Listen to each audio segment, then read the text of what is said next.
Hello sir. నమస్కారం. Welcome to Hit TV. So, good direct afternoon madam. Yes sir. So, డైరెక్ట్‌గా పాయింట్‌లోకి వెళ్తే మనకు జమ్మూ కాశ్మీర్‌లో అనంతనాగ్ డిస్ట్రిక్ట్‌లో జరిగిన పహల్గామ్ అనే ఈ ప్లేస్‌లో జరిగిన టెర్రర్ అటాక్ గురించి అందరూ మాట్లాడుకుంటున్నారు. కాకపోతే ఒక్కొక్కరు డిఫరెంట్ డిఫరెంట్ వెర్షన్స్‌లో మాట్లాడుతున్నారు. సో, ఫస్ట్ బేసిక్‌గా ఈ రైట్. అటాక్ గురించి మీకు తెలిసినప్పుడు మీ ఫస్ట్ థాట్ ఏముండే సార్? మేడం, ఇలాంటి సంఘటనలు గత కొన్ని సంవత్సరాల ముందు పుల్వామాలో కూడా జరిగింది. 2, 3 సంవత్సరాల్లో 2, 3 సంవత్సరాల్లో కంటిన్యూగా ఇలాంటి సంఘటనలు జరుగుతూనే ఉన్నాయి. అక్కడ ఆర్మీ ఉంది. కొన్ని లక్షల మంది జవాన్లున్నారు. ఆ దుష్ట శక్తులు, ఉగ్రవాదులు పాకిస్తాన్ నుంచి అసలు ఇండియాకు ఏ దారి నుంచి వస్తున్నారు? ఇంటెలిజెన్స్ సంస్థలు ఏం చేస్తున్నాయి? ఇంటెలిజెన్స్ ఏం చేస్తుంది? ఆర్మీ ఏం చేస్తుంది? మన దేశ ప్రధాని గారు అమిత్ షా గారు చెప్తున్నారు, ఆ పాకిస్తాన్ దుష్ట శక్తులు, ఉగ్రవాదులు భారతదేశంలో ఇన్ని సంవత్సరాల నుంచి గత 3 సంవత్సరాల ముందు కూడా జరిగింది. ఇప్పుడు కూడా జరిగింది. ఇంతకు ముందు కూడా చాలా సంఘటనలు ఇలాంటివి జరుగుతున్నాయి. అలాంటప్పుడు మన ఇంటెలిజెన్స్ సంస్థలు ఏం చేస్తున్నాయి? అలాంటి వాళ్లకు శిక్ష ఎందుకు ఇవ్వటం లేదు? ఇలాంటి దుష్ట శక్తులు ఎవరైతే ఉన్నారో, ఉగ్రవాదులు ఎవరైతే ఉన్నారో, వీళ్ళు ఏ మతానికి సంబంధించిన వ్యక్తులు కాదు. వీళ్ళది ఏ మతం ఉండదు, ఏ కులం ఉండదు. ఇలాంటి దుష్ట శక్తులకు, ఉగ్రవాదులకు రోడ్డు పైన నరకాల, ఢిల్లీ తీసుకొని వచ్చి ఇలాంటి వాళ్లకు పట్టుకొని వచ్చి ఆ మీడియా ముందు సమాజం మొత్తం పూర్తి వరల్డ్ కు చూపించేటట్టు ఇలాంటి ఉగ్రవాదులకు శిక్ష ఇచ్చే ఒక వీడియో కూడా తయారు చేయాలా. పూర్తి భారతదేశమే కాకుండా విదేశాల్లో కూడా ఎవరైతే భారతదేశం పైన ఇలాంటి చెడు ఆలోచనతో కన్ను వేస్తున్నారో అలాంటి వ్యక్తులు భారతదేశం అంటే భయపడేటట్టు అలాంటి శిక్ష ఇవ్వాలా. ఏదైతే యాక్ట్స్ వస్తున్నాయో, Waqf amendment bill, triple talaq bill, UCC, uniform civil code, ఈ మొత్తం అవసరం లేదు. మాకు అవసరం ఇలాంటి దుష్ట శక్తులు, ఎవరైతే నిరుపేదలు, ఎవరైతే టూరిస్టులు, ఎవరైతే కాశ్మీర్ ని చూడడానికి వెళ్ళిన వాళ్ళకి సంపగొడుతున్నారో అలాంటి దుష్ట శక్తులకు, ఉగ్రవాదులకు శిక్ష ఇచ్చే ఒక మంచి యాక్ట్, అలాంటి వాళ్ళపైన బిల్లులు తేవాలని మేము కోరుకుంటున్నాం. సార్, మీరన్నట్టుగా వాళ్ళు ఉగ్రవాదులు మాత్రమే, దీంట్లో మతానికి సంబంధించింది ఎలాంటి అసలు యాంగిలే లేదు అని మీరు చెప్తున్నారు. కానీ అక్కడ వాళ్ళు వాళ్ళ నేషనాలిటీ చెక్ చేసి, వాళ్ళ ఐడీ కార్డ్స్ తీసుకొని, వాళ్ళు ఏ ధర్మం పాటిస్తున్నారు అని చెప్పేసి ఇవన్నీ టెస్ట్ చేసి కూడా చూసుకొని కూడా ఈ దాడి చేశారు అన్నట్టుగా కూడా మాట్లాడుతున్నారు. సో, దీని గురించి మీరేమంటారు? ఒక చిన్న మాట మేడం, ఇప్పుడు సోషల్ మీడియాలో, ఎలక్ట్రానిక్ మీడియాలో, గోధి మీడియాలో మేము చూస్తున్నాము ముస్లిమ్స్ చేశారు అది ఇది అని. మీరు గమనించే విషయం ఏందంటే దీంట్లో కాల్చే వాళ్ళు ముస్లిం రూపంలో ఉన్నారు. వాళ్ళు ముస్లిమ్స్ కాదు. కాల్చే వాళ్ళు ముస్లిమ్స్ అని చెప్తున్నారు కదా, కాపాడేవాడు కూడా ముస్లిమే. అది గమనించండి. నిజమే. ఒక ముసల్మాన్ ఆదిల్ షా హుసేన్, ఆదిల్ హుసేన్ మేడం ఆదిల్ హుసేన్ షా, ఇతను కాశ్మీర్ కి సంబంధించిన ఒక వ్యక్తి. అక్కడ టూరిస్టులకు గుర్రాల పైన అతను అక్కడ ఏదో పని చేసుకుంటాడు. అక్కడ పని చేసుకునే వ్యక్తి, మా మెహమాన్లు వీళ్ళు మా దగ్గరికి వచ్చారు, వీళ్ళకి ఇబ్బంది జరుగుతుందని ఆదిల్ హుసేన్ షా ప్రాణాలు తెగించి, ప్రాణాలు పోతాయని తెలిసి కూడా వాళ్ళ చేతుల నుంచి గన్ను లాక్కుంటున్నాడు. వాళ్ళ కాపాడే ప్రయత్నం చేస్తాడు. కాపాడుతూ భారతదేశం కోసం, భారతదేశం మన హిందూ సోదరుల కోసం, మన సిక్, మన ఈసాయి సోదరుల కోసం, క్రిస్టియన్ సోదరుల కోసం ఎవరైతే అక్కడ మృతి చెందారో వాళ్లకు కాపాడడం కోసం ప్రాణాలు ఇచ్చేశాడు. ఇది కనపడటం లేదా గోధి మీడియాకు? వీడి గురించి, మన ఆదిల్ హుసేన్ షా గురించి ఎందుకు చర్చ చేయడం లేదు? అయితే దీంట్లో మతానికి సంబంధించిన యాంగిలే లేదని మీరు అంటున్నారు, అంతేనా? లేదండి. ఇప్పుడు ఉగ్రవాదులకు ఏ మతం ఉండదండి. ఇప్పుడు వాళ్ళు అల్లాహు అక్బర్ చెప్పండి, కలిమా చదవండి అని అక్కడ వాళ్ళు దాడి చేశారని చెప్తున్నారు కదా. కొన్ని మసీదుల ముందు వచ్చి జై శ్రీరామ్ అని చెప్పండి అని నినాదం ఇచ్చేవాళ్ళు, చెప్పేవాళ్ళు, జై శ్రీరామ్ చెప్పండి లేకపోతే చంపేస్తామని చంపేవాళ్ళు, వీళ్ళు ఏ మతానికి సంబంధించిన వాళ్ళండి? ఇంతకు ముందు మణిపూర్ లో మతం చూసి కాల్చలేదా? మతం చూసి కొట్టలేదా? అలాగే ఇక్కడ మన గుజరాత్ లో గోధురాలో ఏం జరిగింది? మతం చూసి చంపలేదా? అజ్మీర్ లో ఏం జరిగింది? మతం చేసి చంపలేదా? ఈ దుష్ట శక్తులు, ఈ ఉగ్రవాదులు ఎవరైతే ఉన్నారో ఏ మతానికి సంబంధించిన వ్యక్తులు కాదండి. వీళ్ళకి ఏ మతం లేదు. వాళ్ళు ముస్లిం మతంలో పుట్టి ఉండొచ్చు. కానీ వాళ్ళకి మతం వాళ్ళు ఇస్లాంకు గనక ఫాలో చేసే వాళ్ళైతే, వాళ్ళు ఖురాన్‌కు నమ్మే వాళ్ళైతే, ఖురాన్ ఏం చెప్తుంది దీని గురించి? నీ పొరుగువాడు ఒకవేళ ఆకలితో నిద్రపోతే నువ్వు విశ్వాసి కాలేవు. నువ్వు ముస్లిం కాలేవని ఖురాన్ చెప్తుంది, హదీస్ చెప్తుంది. నీ మాటలతో, నీ చేతులతో, నీ పనులతో పక్కన ఉండే వ్యక్తికి ఇబ్బంది కలిగితే నువ్వు ముస్లిమే కావు, ఇస్లామే కావు అని చెప్తుంది ఇస్లాం. ఈళ్ళు ముస్లిమ్స్ కారు. ఏ మతానికి, ఏ సంబంధానికి, ఏ కులానికి సంబంధించిన వ్యక్తులు కాదు. ఇప్పుడు రేపిస్ట్ ఉన్నారు. ఎవరైతే రేపులు చేస్తున్నారో వాళ్ళ ఏ కులం అండి? వాళ్ళది ఏ కులం ఉండదు, ఏ మతం ఉండదు. వాళ్ళు హిందూ కులంలో పుట్టొచ్చు. వాళ్ళు క్రిస్టియన్ కులంలో, మతంలో పుట్టొచ్చు. వాళ్ళు ముస్లిం మతంలో పుట్టొచ్చు. ఈ ఈ ఈ ఎవరైతే ఉగ్రవాదులు ఉన్నారో 6 సంవత్సరాల పిల్లలకు, చిన్న చిన్న ఆడపిల్లలకు ఈళ్ళు రేప్ చేసే వాళ్ళకు ఏ కులం, ఏ మతం కులం చూడకూడదు. తప్పు చేశాడు వాడు, ఎవరు తప్పు చేసినా అది తప్పే అండి. దీనికి మేము ఖండిస్తున్నాము. ఇప్పుడు కశ్మీర్‌లో కూడా చాలా మంది ముస్లిమ్స్ నిరసన తెలుపుతున్నారు. నిన్న మగ్రిబ్ నమాజ్ తర్వాత మసీదుల్లో కూడా మేము కూడా ప్రార్థన చేశాము, దువా చేశాము వీళ్ళ కోసం. ఇది చాలా బాధాకరమైన విషయం. ఎవరైతే ఈ ఉగ్రవాదులు ఉన్నారో, ఈ ఉగ్రవాదులకు పట్టి వాళ్ళకు శిక్ష ఇవ్వాలా, ఢిల్లీ తీసుకొనొచ్చి శిక్ష ఇవ్వాలని మేము కోరుకుంటున్నామండి. అందరు చూడాలా ఇలాంటి దుష్ట శక్తులకు, ఉగ్రవాదులకు ఎలాంటి శిక్ష ఇవ్వాలంటే దీని తర్వాత ఎప్పుడు కూడా పుల్వామాలో హమ్లా చేసే వాళ్ళు, ఉగ్రవాదులు ఎక్కడున్నారు, ఎవరు వాళ్ళు ఇప్పటి వరకు నిరూపించలేకపోయారు. అయితే జనరల్లీ ఇలాంటి టెర్రర్ అటాక్స్ జరిగిన ప్రతిసారి కొంతమంది అంటే క్లెయిమ్ చేస్తారు. అవును మేము ఇది చేశాము అని చెప్పి. ఫర్ ఎగ్జాంపుల్ ఇప్పుడు మనకు రీసెంట్‌గా జరిగిన ఈ టెర్రర్ అటాక్ గురించి చూసుకున్నా గూడా రెసిస్టెన్స్ ఫ్రంట్ అని చెప్పేసి మేమే ఇది చేశామని చెప్పి వాళ్ళు క్లెయిమ్ చేస్తున్నారు. అంటే మొత్తానికి చూసుకున్నా గూడా ఈ జిహాద్ అనే పదం కూడా ఎక్కువగా మనం వింటూ ఉంటాము. అంటే జిహాద్ గురించి నిజంగానే మనకు ఖురాన్‌లో ఉందా? అసలు దాని నిజమైన మీనింగ్ ఏంటసలు? జిహాద్ అంటే మేడం నా లోపంలో ఉన్న చెడు ఏదైతే ఉందో ఆ చెడుని దూరం చేయడమే జిహాద్. ఎవరైనా ఆకలితో ఉన్నారు. వాళ్ళు ఆకలితో వాళ్ళకు దూరం చేసి వాళ్ళకి హెల్ప్ చేయడమే జిహాద్. ఎదుటి వ్యక్తి ఏ మతానికి సంబంధించిన వ్యక్తి అయినా, ఏ కులానికి సంబంధించిన వ్యక్తి అయినా ఇబ్బందిలో ఉంటే ఆ ఇబ్బంది నుంచి బయటికి తీయడమే జిహాద్. ఎవరైతే ఎక్కడైనా ఏ ఏ ఏ కులానికి సంబంధించిన వ్యక్తులపైనైనా, ఏ మతానికి సంబంధించిన వ్యక్తులకైనా అక్కడ వాళ్ళపైన ఏమైనా జులుం జరుగుతుంటే, వాళ్ళపైన ఏమైనా హత్య జరుగుతుంటే, ఆ హత్య నుంచి కాపాడడమే జిహాద్. ఎక్కడైతే కశ్మీర్‌లో ఉగ్రవాదులు కాల్చే వాళ్ళు వచ్చినప్పుడు కులం చూడకుండా, మతం చూడకుండా ఆదిల్ హుసేన్ షా ఏదైతే వాళ్ళ కాపాడడానికి ముందుకెళ్ళాడో, వాళ్ళ తుపాకీలు లాక్కొని షహీద్ అయ్యాడో, ఆదిల్ హుసేన్ షా చేసిన పనికి జిహాద్ అంటారు. ఈ పాకిస్తానీ ఉగ్రవాదులు చేసే పని జిహాద్ కాదు. ఆదిల్ హుసేన్ షా ఏదైతే చేశాడో ఆ పనికి జిహాద్ అంటారు. ఆదిల్ హుసేన్ షా జిహాద్ చేశాడు, ఉగ్రవాదులు జిహాద్ చేయడం లేదు. ఈ ఉగ్రవాదులు జిహాద్ పేరుతో ఇస్లాం మతానికి బస్టు పట్టిస్తున్నారు. ఇస్లాం మతం అంటే వాళ్ళకి తెలీదు. ఈ పాకిస్తాన్‌లో ఉంటే ఏదైతే దుష్ట శక్తులు ఉన్నాయో, ఉగ్రవాదులు ఉన్నాయో, ఉగ్రవాద సంస్థలు ఉన్నాయో, మన ప్రైమ్ మినిస్టర్ నరేంద్ర మోడీ గారితో, అమిత్ షా గారితో మేము రిక్వెస్ట్ చేస్తున్నాము. ఉగ్రవాద సంస్థలతో, పాకిస్తాన్‌తో మీరు జంగ్ ఎలాన్ చేయండి. మీరు యుద్ధం ప్రకటించండి, మేము సపోర్ట్ చేస్తాము. మేము కూడా మిలిటరీలో, ఆర్మీలో జవాన్ లాగా జాయిన్ అవ్వడానికి సిద్ధంగా ఉన్నాము. మా మదరసాల నుంచి, మసీదుల నుంచి జవాన్లకు పంపుతాము.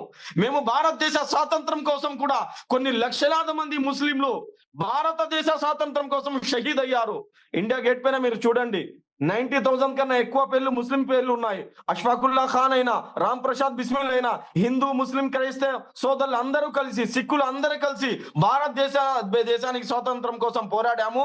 ఇలాగే ఈ పాకిస్తాన్ వాళ్ళతో కూడా, టెర్రరిస్టులతో కూడా, ఉగ్రవాద సంస్థలతో కూడా మేము వాళ్ళతో పోరాడడానికి సిద్ధంగా ఉన్నాము.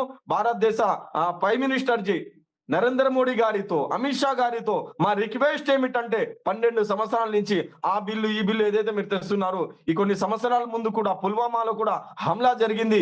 ఈ ఉగ్రవాద సంస్థలతో మీరు యుద్ధం ప్రకటించండి. ఆ యుద్ధంలో మేము కూడా సిద్ధంగా ఉన్నాము. మా ప్రాణాలు భారతదేశం కోసం, భారతదేశ శాంతి కోసం మేము కూడా, జవాన్లు కూడా ముస్లిమ్స్ మదర్సాల నుంచి, మసీదుల నుంచి వచ్చి ఇన్షాల్లా భారతదేశ స్వాతంత్రం, భారతదేశంలో శాంతి కోసం పోరాడడానికి రెడీగా ఉన్నామండి. అయితే పహల్గామ్ అటాక్ లో ఎవరైతే టెర్రరిస్టులు ఉన్నారో వాళ్ళు ఈ మత విద్వేషాలను ఇంకా రెచ్చగొట్టడానికి ఇలాంటి పనులు చేస్తున్నారు. అంటే ముస్లిము, హిందూ అనేటి ఇలాంటి ఒక మన డిఫరెన్స్ క్రియేట్ చేయడానికే కొంతమందిని కల్మా చెప్పమని చెప్పడము, లేదంటే మన రైట్. ముస్లిం ఏదైతే ఉంటాయో వర్సెస్ చదవమని చెప్పడం ఇవన్నీ చేయడం గూడా మరి దేనికి సంకేతాలనుకోవచ్చు మనం? మేడం ఇదేందంటే హిందూ, ముస్లిం, క్రిస్టియన్స్, సిక్కుల మధ్య భారతదేశంలో ఇప్పుడు ఒక ఏరియాలో 4 కులానికి సంబంధించిన వ్యక్తులుంటారు. ఒక ఊర్లో ఎక్కడైనా అందరూ కలిసిమెలిసి ఉంటేనే కదా సంతోషంగా ఉంటారు. మన భారతదేశం డెవలప్ అయితది. భారతదేశం డెవలప్ కాకూడదు. భారతదేశానికి నాశనం చేయడానికి, భారతదేశం అంటే పడని వ్యక్తులు కొంతమంది దుష్టశకులు బయట కంట్రీస్ నుంచి నాకు తెలిసి ప్రయత్నాలు చేస్తున్నారు. ఎందుకంటే ఇప్పుడు కొంతమంది బయట నుంచి భారతదేశం డెవలప్ కాకూడదని హిందూ, ముస్లింల మధ్య భేదాలు సృష్టించే ప్రయత్నం చేస్తున్నారు. ఎందుకంటే మేడం ఇది చాలా బాధాకరమైన విషయం. ఎందుకంటే ఎవరో కొంతమంది దొంగన కొడుకులు చేసిన పనికి యావత్ ముస్లిం సమాజానికి చెడ్డు పేరొస్తుంది. మన హిందూ సోదరులకు కూడా తెలుసు ముస్లింలు ఇలాంటి పని చేయరని. ఎందుకంటే ఆదిల్ హుసేన్ షా చేసిన ఎంత పెద్ద దీనికి మీడియా చూపియాల. ఆదిల్ హుసేన్ షా జిహాద్ చేశాడు. అది చూపియండి. ఇప్పుడు హిందువులంటే మాకేమో ఇప్పుడు నా ఫ్రెండ్ సర్కిల్‌లో మీరు చూసుకోండి. నేను ఎక్కడ బయటికెళ్ళినా, ఏ మీటింగ్‌కెళ్ళినా హిందూ సోదరులు నా తోటుంటారు. ఆ! ఇది హిందూ, ముస్లిం, క్రైస్తవ, సిక్కు ఎంతమంది అయితే కులాలు, మతాల మధ్య భేదాలు సృష్టించే ఒక పెద్ద ప్రయత్నం జరుగుతుంది. రాజకీయ లబ్ధి కోసం కొంతమంది చేపిస్తారని మేము అనుకుంటున్నామండి. నిజంగానే మనలో మనము ఇంత కలిసికట్టుగా ఉన్నప్పటికీ కూడా బయట నుండి ఏవైతే ఉన్నారో ఈ అటాక్స్ అనేటివి జరుగుతున్నాయి కదా! చాలా రకాలుగా చూస్తూ ఉంటే. అయితే ఇంటర్నల్‌గా రైట్. కొంతమంది హెల్ప్ చేస్తున్నారు అన్న ఒక వాదన కూడా ఒక పక్కన మనకు లేకపోలేదు కదా! సో, దాని గురించి మీరేమంటారు? అండి అది జరగొచ్చండి. ఎందుకంటే కొంతమంది చాలా మంది దుష్ట శక్తులు భారతదేశ శాంతి అంటే స స శాంతిని చేయడం కోసం చాలా మంది చేస్తుండొచ్చండి. సీబీఐ ఎంక్వైరీ అంటే ఇంటెలిజెన్స్ మొత్తం ఎంక్వైరీ చేపిచ్చి ఎవరైతే దీంట్లో పాల్గొన్నారో వాళ్ళందరికీ శిక్ష ఇవ్వాలని మేము కోరుకుంటున్నామండి. అయితే మీరు కఠినంగా శిక్ష ఇవ్వాలా. నార్మల్ శిక్ష కాదు. కఠినంగా శిక్ష ఇవ్వాలా. పూర్తి వరల్డ్ దీనికి చూడాలా. ఇంకొకసారి భారతదేశ బిడ్డల పైన ఎవరైనా కన్నెత్తి ఇలాంటి ఆహ్, ఆలోచన కూడా ఎవరికీ రాకూడదు. అలాంటి శిక్ష ఇవ్వాలని మేము కోరుకుంటున్నామండి. మీరన్నట్టుగా ఇంతకుముందు డిఫరెంట్ కంట్రీస్ చూసుకున్నా గూడా ఎవరి డెవలప్‌మెంట్ కోసం వాళ్ళు, ఎవరి గ్రోత్ కోసం వాళ్ళు పోరాట పడుతుంటే, మనం మాత్రము ఏదో ఒక రకంగా మనం ఏదో డెవలప్ అవుతున్నాము అన్న ప్రాసెస్‌లోనే ఇంకేదో జరగడము, మళ్ళీ బ్యాక్ స్టెప్ ఏయడం ఇలాంటివన్నీ మనము రెగ్యులర్‌గా చూస్తూ ఉన్నాము. అండ్ ఇప్పుడిప్పుడే ఇంకా డెవలప్ అవుతుంది అన్న స్టేజ్‌లో మళ్ళీ ఇలాంటివి జరగడాన్ని మీరెలా చూస్తున్నారు? అంటే ఇది చాలా ఇప్పుడు వక్ఫ్ అమెండ్మెంట్ బిల్ వచ్చింది. దాని తర్వాత అది బెంగాల్‌లో కొన్ని ఇలాంటి సంఘటనలు జరిగాయి. అంటే ర్యాలీలో వాళ్ళు ఏదో చేశారని. ఇది చాలా బాధాకరమైన విషయం. ఇలాంటి సంఘటనలు జరగకూడదు. భారతదేశానికి దిష్టి తగులుతుంది. ఏ ఏ ఏ ఏ దిష్టి వల్లనో ఇలా జరుగుతుందో అర్థం కావటం లేదు. అల్లా సుబ్హానహు వ తఆలా దేవుడు సృష్టికర్త అయిన దైవం మన భారతదేశానికి హిందూ, ముస్లిం, క్రైస్తవుల మధ్య ఏదైతే భేదాలున్నాయో భేదాలు దూరం చేయాలని మేము కోరుకుంటున్నాము. ఎందుకంటే కరోనాలో మేము చూసామండి. మేము ఏ హిందూ సోదరులు కూడా మేము నఫరత్ చేయము. కరోనాలో మీరు చూసుంటారు. నేను ఎంతో మంది మా సంస్థ హ్యూమన్ వెల్‌ఫేర్ కౌన్సిల్ ఎంతో మంది వందలాది హిందూ సోదరుల మృతదేహాలకి మేము అంత్యక్రియలు చేశామండి. కరోనాలో కులం చూడలేదు. మేము మతం చూడలేదండి. కుల మతాలకు అతీతంగా ఎంతో మంది మృతదేహాలకు మేము అంత్యక్రియలు చేశామండి. ఎంతో మంది ముస్లిం చేశారు. సమాజం చూస్తుంది గదా! ఇది కావాలని ఒక ముస్లిం సమాజానికి భ్రష్టు పట్టించడానికి కొంతమంది మీడియా వాళ్ళు ఏదైతే కామెంట్ చేస్తున్నారో వాళ్ళకు కౌంటర్ ఇవ్వాలా. వ వ వ వ వాళ్ళ గురించి సమాజం మొత్తం మన హిందూ సోదరులు కూడా ఎవరైతే సెక్యులర్ వాదులు ఉన్నారో గమనించాలా. అందరూ ఇది ఒక కులానికి, ఒక మతానికి సంఘటన కాదని అందరూ నోరిప్పాలని మేము కోరుకుంటున్నామండి. ఓకే. మీరు ఖురాన్ చదివే మీరు ఇంత గొప్పగా ఆలోచిస్తున్నారు. ఇంత గొప్ప పనులు చేస్తున్నారు. అట్ ది సేమ్ టైమ్ చాలా మందికి ఉపయోగకరంగా ఉంటున్నారు. మీ వెల్‌ఫేర్ కౌన్సిల్ ద్వారానే చాలా మందికి హెల్ప్ చేస్తున్నారు మీరు. మీరన్నట్టుగా మేమసలు ఎలాంటి కుల మతాలకు అతీతంగానే మేము వర్క్ చేస్తున్నామని చెప్తున్నారు. మరి ఈ టెర్రరిస్ట్‌లు కూడా వాళ్ళు ఎవరైతే ఉన్నారో వాళ్ళు కూడా ఖురాన్ చదువుతున్నారు. మరి వాళ్ళెందుకు దాన్ని ఆపోజిట్‌గా తీసుకొని నెగెటివ్ వేలో వాళ్ళు వెళ్తున్నారంటారు? అండి మొట్టమొదటిది ఏంటంటే వాళ్ళు ఖురాన్ చదివే వాళ్ళు టెర్రరిస్టులు. వాళ్ళు అసలు ఖురాన్ గురించి వాళ్ళకి తెలిసి ఉంటే, వాళ్ళు ఖురాన్‌కు అర్థం చేసుకొనుంటే ఇలాంటి పనులు చేయరండి. ఇప్పుడు కొంతమంది హిందూ సోదరులు హిందూ పేర్లు పెట్టుకుంటారు. వాళ్ళు హిందువులు కాదు. వాళ్ళు సనాతన ధర్మానికి సంబంధించిన వ్యక్తులు కాదు. వాళ్ళ పేర్లు ఉంటాయి, హిందూ పేర్లు పెట్టుకొని జై శ్రీరామ్ అని చెప్పండి, లేకపోతే చంపేస్తామని కత్తులు తీసుకొని వచ్చే వాళ్ళు ఏ మతానికి సంబంధించిన వాళ్ళండి? ఆ జై శ్రీరామ్ అని చెప్పండి అంటే వాళ్ళు రామ భక్తులు కాదు, రాముడు భక్తులు కాదు వాళ్ళు. కొంతమంది క్రిస్టియన్లు ఉంటారు, టెర్రరిస్టులు. క్రిస్టియన్లు వాళ్ళు క్రిస్టియానిటీలో పుట్టి ఉంటారు, కానీ ఆ క్రిస్టియానిటీకి వాళ్ళు బైబుల్కి వాళ్ళు చదివి ఉండరు. బైబుల్ అయినా, ఖురాన్ అయినా, రామాయణమైనా, భగవద్గీత అయినా ఏ పుస్తకం కూడా ఎదుటి వారికి సంభమని చెప్పదు. ఏ పుస్తకం కూడా ఆపదలో ఉండే వారికి ఆదుకోండి అని చెప్తుంది. ఇస్లాం అసలు నేను చెప్పాను ఎందుకంటే జిహాద్ అంటే ఏంటి? ఎవరైనా ఇబ్బందులు ఉంటే వాళ్ళకి ఇబ్బంది నుంచి తీయడమే జిహాద్ అని నేను చెప్పాను. ఒక చిన్న మాట ప్రవక్త గారు చెప్పారు, నువ్వు కడుపు నిండా గనక తిని నీ పక్కన ఉండే వ్యక్తి ఆకలితో గనక నిద్రపోతే, ఆకలితో గనక పడుకుంటే నువ్వు విశ్వాసి కాలేవు, ముస్లిం కాలేవు అని ప్రవక్త గారు చెప్పారు.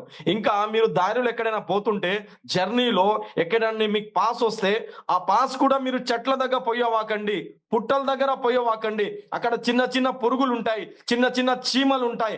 ఆ చీమలకు మీ పాస్ ద్వారా ఇబ్బంది కలగకూడదు అని ప్రవక్త గారు అంత దూరం వరకు ఆలోచించారు. ప్రవక్త గారికి చంపడానికి కొంతమంది దుష్ట శక్తులు వచ్చారు. ప్రవక్త గారికి చంపడానికి శత్రువులు వచ్చారు. ఆ శత్రువులకు ఇప్పుడు మీకు చంపడానికి ఎవరైనా వస్తే వాళ్ళకి ఏం చేస్తారు? అరెస్ట్ చేపిస్తారు. నాకు చంపడానికి ఎవరైనా వస్తే నేను కంప్లైంట్ పెడతాను, అరెస్ట్ చేపిస్తాను. ప్రవక్త గారికి చంపడానికి వచ్చిన దుష్ట శక్తులు, దుష్మన్లకు, శత్రువులకు వాళ్ళు నైట్ వాళ్ళకు బేడీలు వేస్తారు చేతుల్లో. బేడీలు వేసిన తర్వాత నైట్ వాళ్ళ ఏడుపు ప్రవక్త గారికి వినిపిస్తుంది. ప్రవక్త గారు అడుగుతారు, ముహమ్మద్ సల్లల్లాహు అలైహి వసల్లం, ఇస్లాం ఎవరిపైన అయితే అవతరించిందో, ఖురాన్ ఏ దైవ ప్రవక్త పైన ఏదైతే ఖురాన్ వచ్చిందో, దైవ గ్రంథం ఏ ప్రవక్త అయితే తీసుకొని వచ్చారో ఆ ప్రవక్త ఏడుస్తారు. నైట్ పూట అడుగుతారు, ఎవరు ఆ ప్రవక్తకి నిద్ర రాదు. అతను అడుగుతారు, ఈ ఏడుపు ఎవరిది, ఎవరు ఏడుస్తున్నారు? అప్పుడు వాళ్ళ శిష్యులు చెప్తాడు, ఎవరైతే మీకు చంపడానికి వచ్చారో, మాకు చంపడానికి వచ్చాడో మన శత్రువులకు మేము బేడీలు వేసి ఉన్నాం చేతుల్లో, ఆ బేడీలు కొద్దిగా టైట్ ఉన్నాయి కాబట్టి వాళ్ళు ఏడుస్తున్నారు. ప్రవక్త గారు చెప్తున్నారు, వీళ్ళ ఏడుపు నాకు నిద్ర లేపేసింది, నాకు నిద్ర రావటం లేదు, వీళ్ళకు బాధ కలుగుతుంటే నాకు నిద్ర రాదు, ఆ బేడీలు లూజ్ చేయండి అని ప్రవక్త గారు చెప్తారు. అలాగే మీరు ఒక చిన్న మాట అండి, మీకు నాలెడ్జ్ కోసం నేను చెప్తున్నా. ప్రవక్త ముహమ్మద్ సల్లల్లాహు అలైహి వసల్లం మదీనా నుంచి మక్కాకి వెళ్ళేటప్పుడు ఒక పెద్ద లష్కర్తో వేలాది మంది వెళ్తారు. మధ్యలో ఒక కుక్క పిల్ల ఏదైతే చిన్న చిన్న పిల్లల్ని కని ఉంటది. ప్రవక్త గారు అందరినీ ఆపుతారు. మీ జర్నీ వల్ల, మీ ఫాస్ట్ పోవడం వల్ల మీ జంతువుల యొక్క కాళ్ళు ఈ కుక్క పిల్ల పైన పడకూడదు, ఈ కుక్క పిల్లకి ఇబ్బంది కలగకూడదు.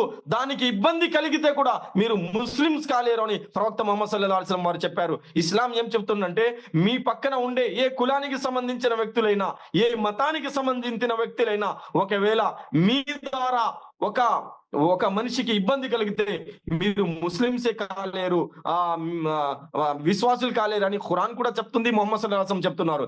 ఈ టెర్రరిస్టులు ఎవరైతే ఉన్నారో, ఉగ్రవాదులు ఎవరైతే ఉన్నారో, వీళ్ళకు ఖురాన్ గురించి నాలెడ్జ్ లేదు, ఖురాన్ కి వీళ్ళు చదవలేరు. వీళ్ళు ఇస్లాం పేరుతో ఇస్లాం మతానికి ఒక మచ్చలాగా తయారయ్యారు. ఇస్లాంకి వీళ్ళకి ఎటువంటి సంబంధం లేదని నేను చెప్తున్నాను.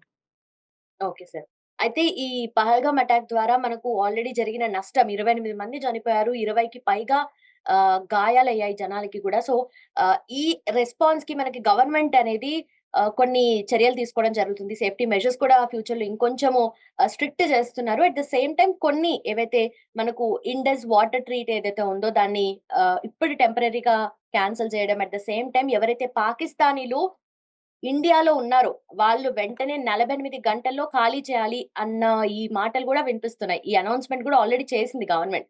సో, దాని గురించి మీ స్టాండ్ ఏంటి? మేడం, ఇప్పుడు చాలా సార్లు ఇలాంటి దాడులు జరిగాయి. కొద్దిగా స్ట్రిక్ట్‌గా మన మన అమిత్ షా గారు, నరేంద్ర మోడీ గారు దీనిపైన చర్యలు తీసుకోవాలా? కొన్ని రోజుల్లోనే ఈ దుష్ట శక్తులకు పట్టుకొని వాళ్ళకి శిక్ష ఇవ్వాలా? వాళ్ళకు రోడ్డు పైన నరకాలా? ఇలాంటి శిక్ష ఇప్పటి వరకు ఇండియాలో ఎవరికి ఇవ్వలేని శిక్ష ఇవ్వాలా? దీనిపైన ఒక యాక్ట్ కూడా తయారు చేయాలని మేము కోరుకుంటున్నాము. అలాగే పీఓకే పాకిస్తాన్ ఆక్యుపై ఏదైతే కశ్మీర్ ఉందో దాన్ని కూడా మేము తీసుకోవాలా రిటర్న్. ఇంకా ఒకవేళ అవసరం పడితే పాకిస్తాన్‌తో నేను ముందు కూడా చెప్పాను. అవసరం పడితే పాకిస్తాన్‌తో యుద్ధం ప్రకటించాలా? ఆ యుద్ధానికి మేము కూడా రెడీగున్నాము. 28 మంది అండి. 28 మంది అండి. వాళ్ళు పాపం ఏదో టూర్ కోసం ఎళ్లారు. వాళ్ళ అమ్మానాన్న వాళ్ళ కోసం ఎదురు చేస్తున్నారు. సంతోషంగా ఎళ్లారు.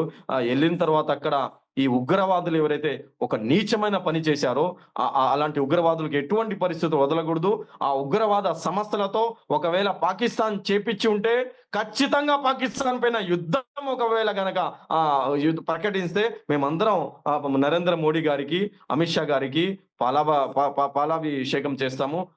వాళ్ళకు మేము ఖచ్చితంగా సపోర్ట్ చేస్తామని మేము కూడా కావాలంటే మా ప్రాణాలు కూడా భారతదేశ శాంతి కోసం ఇవ్వడానికి కూడా సిద్ధంగా ఉన్నామండి. అక్కడ కశ్మీర్‌లో పరిస్థితి చూస్తే కశ్మీర్‌లో ఉన్న ముస్లిమ్స్ కొంతమంది నిరసనలు తెలుపుతున్నారు. అయితే దీన్ని జనాలు వీళ్ళు డ్రామాలు చేస్తున్నారు. వాళ్ళే చంపించి వాళ్ళే ఇదంతా చేస్తున్నారు. మళ్ళీ రివర్స్‌లో వీళ్ళు యాక్ట్ చేస్తున్నారు అన్నట్టుగా కూడా వాదనలు వినిపిస్తున్నాయి కదా! సో దాని గురించి మీరేమంటారు? అండి డ్రామా అంటే మేడం నిన్న మన ఆదిల్ హుసేన్ షా చనిపోయాడు. వాళ్ళని కాపాడ్డానికి ఆ! వాళ్ళు ఒక హిందూ సోదరులని కాపాడ్డానికి, క్రైస్తవుల సోదరులను కాపాడ్డానికి ఆదిల్ హుసేన్ షా చనిపోయాడు. అది కూడా డ్రామానా? దాన్ని కూడా డ్రామా అంటారా? అతను చనిపోయాడండి. ఒక ఒక ఒకటే అబ్బాయి అంట ఆమెకు పాపం. ఆమె ఏడుపు ఒకసారి మీరు చూడండి. ఆమె ఏడుపు డ్రామానా? ఆ ఒక మనిషి సంపాదిస్తే వాళ్ళ ఇల్లు జరగాల. వాళ్ళ అమ్మకు, వాళ్ళ వైఫ్, వాళ్ళ పిల్లలు చిన్న చిన్న పిల్లల వాళ్ళు అతను ప్రాణాలు లెక్క పెట్టకుండా అక్కడ షహీద్ ఏదైతే అయ్యాడో వాళ్ళ కాపాడడానికి పోయి అతను మృతి చెందాడో దానికి కూడా మీరు డ్రామా అంటారా?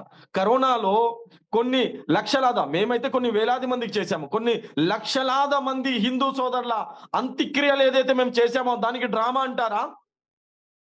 ఫ్రీడమ్ ఫైటింగ్ లో భారతదేశ స్వాతంత్రం కోసం ఎక్కువ శాతం భారతదేశ స్వాతంత్రం కోసం షహీద్ అయిన వ్యక్తుల్లో ముస్లిమ్స్ ఉన్నారు. మీరు చూడండి ఇండియా గేట్ పైన 97,000 ముస్లిమ్స్ పేర్లు ఉన్నాయి దాంట్లో. కొన్ని లక్షలాది మంది ముస్లిం జవాన్లు భారతదేశ స్వాతంత్రం కోసం షహీద్ అయ్యాము. దానికి మీరు డ్రామా అంటారా? ఇంకా అలాగే ఎక్కడైతే కుల మతాలకు అతీతంగా ఎవరు ఇబ్బందిలో ఉన్నా ముస్లిం సమాజం ముందుకొచ్చి వాళ్ళకి హెల్ప్ చేస్తుంది. దానికి మీరు డ్రామా అంటారా? పిల్లలు వదిలేశారండి. 4 మగ పిల్లలు ఉన్నారు. 4 మగ పిల్లలు పెట్టుకొని కూడా అమ్మకు, నాన్నకు అంత్యక్రియలు చేయడానికి ముందుకు రాలేదు. కరోనా డెడ్ బాడీస్ కి మేము ముందు ఉండి వాళ్ళ అంత్యక్రియలు చేశాము. దానికి మీరు డ్రామా అంటారా?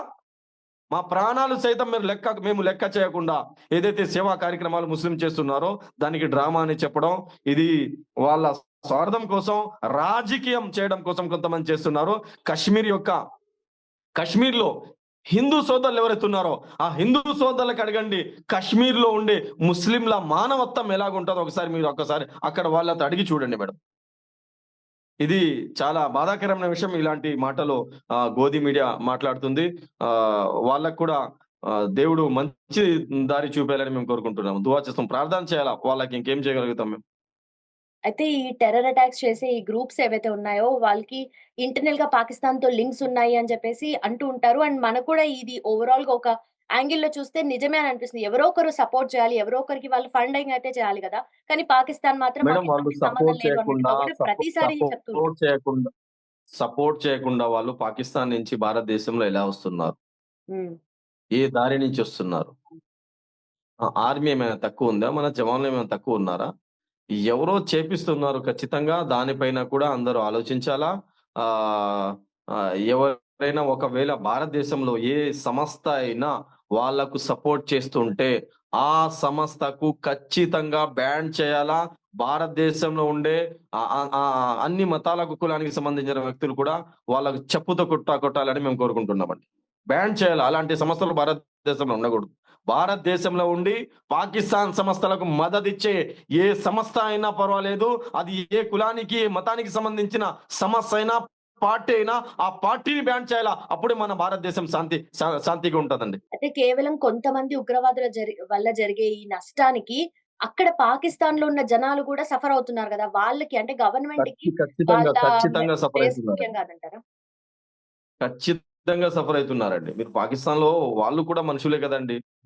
వాళ్ళు ఏదో అక్కడికి వెళ్ళిపోయారు.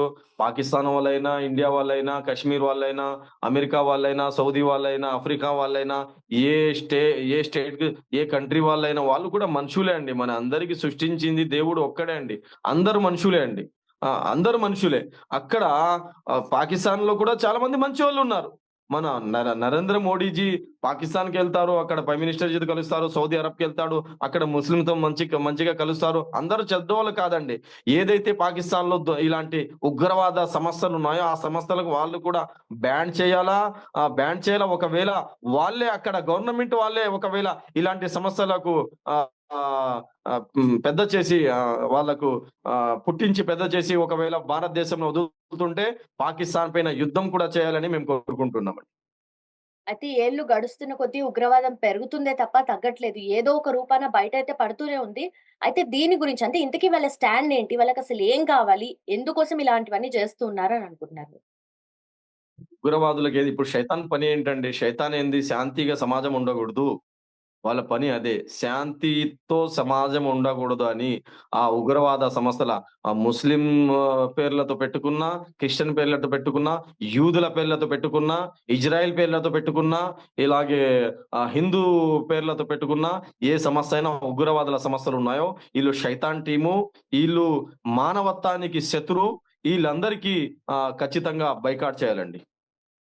పాకిస్తాన్‌కి ఓవరాల్ వరల్డ్‌లో ఉన్న ఒక ఇమేజ్ వల్ల గూడా అటాక్స్ జరగడం ఇవంటివన్నీ చేయడం వల్ల గూడా ఈ క్రికెట్ మ్యాచెస్ ఏవైతే ఉంటున్నాయో, ఏ కంట్రీ వాళ్ళైనా అక్కడికి వెళ్ళడానికి భయపడుతున్నారు. అక్కడ ఏం జరుగుతుందో చెప్పలేని పరిస్థితి.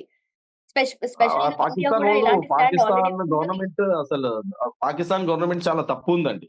వాళ్ళు ఇలాంటి ఉగ్రవాదుల సంస్థలకు అనుకుంటే ఫినిష్ చేయొచ్చు. వాళ్ళు చేయటం లేదు. ఎందుకు చేయటం లేదు అది మాకు అర్థం కావటం లేదు. వాళ్ళ వల్ల పాకిస్తాన్ కూడా చాలా డౌన్ అయిపోయింది. ఆహ్, మన మేము ఒకటే ప్రార్థన చేయాలా పూర్తి ఆహ్, మానవాళికి దేవుడు సృష్టికర్త అయిన దైవం శాంతిగా ఉంచాలని మేము కోరుకుంటున్నాము. అదే ప్రార్థనలు నిన్న నుంచి మేము చేస్తున్నాము. మీరు నమ్ముతారో నమ్మరో నండి అల్లాహ్ సుబ్హానహు వ తఆలా సృష్టికర్త అయిన దైవం దానికి యాక్సెప్ట్ చేయరు. వాళ్ళు మానవత్వం లేకుండా ఇలాంటి సంఘటనలు చేసేవాళ్ళు డైరెక్ట్‌గా నరకానికెళ్తారండి. డైరెక్ట్‌గా నరకానికి. దాంట్లో ఎటువంటి డౌట్ లేదు. వాళ్ళు ఇస్లాంతో సంబంధించిన వ్యక్తులు కాదు. అలాగే క్రిస్టియన్స్‌లో ఎవరైతే ఇలాంటి పనులు చేస్తారో వాళ్ళు క్రిస్టియానిటీకి సంబంధించిన వ్యక్తులు కాదు. హిందూ సోదరులు జై శ్రీరామ్ చెప్పండి లేకపోతే మీకు చంపేస్తామని వచ్చేవాళ్ళు కూడా హిందూ సమాజంతో కూడా సనాతన ధర్మంతో కూడా వాళ్ళకి ఎటువంటి సంబంధం ఉండదండి. ఈ ఉగ్రవాదుల దుష్టుతం దీంతోనే మేము చూడాలా. కానీ మతం పేరుతో వాళ్ళు ఏదైతే చేస్తున్నారో దీనికి మేము వాళ్ళకు మతం గురించి, ఇస్లాం గురించి, ఖురాన్ గురించి ఎటువంటి నాలెడ్జ్ లేదు కాబట్టి వాళ్ళు అలా చేస్తున్నారు. వాళ్ళ బాస్ వాళ్ళకి ఏం చెప్తే అదే చేస్తారు. వాళ్ళ బాస్ అల్లాహ్ అక్బర్ అని చంపమంటే అల్లాహ్ అక్బర్ అని చంపుతారు.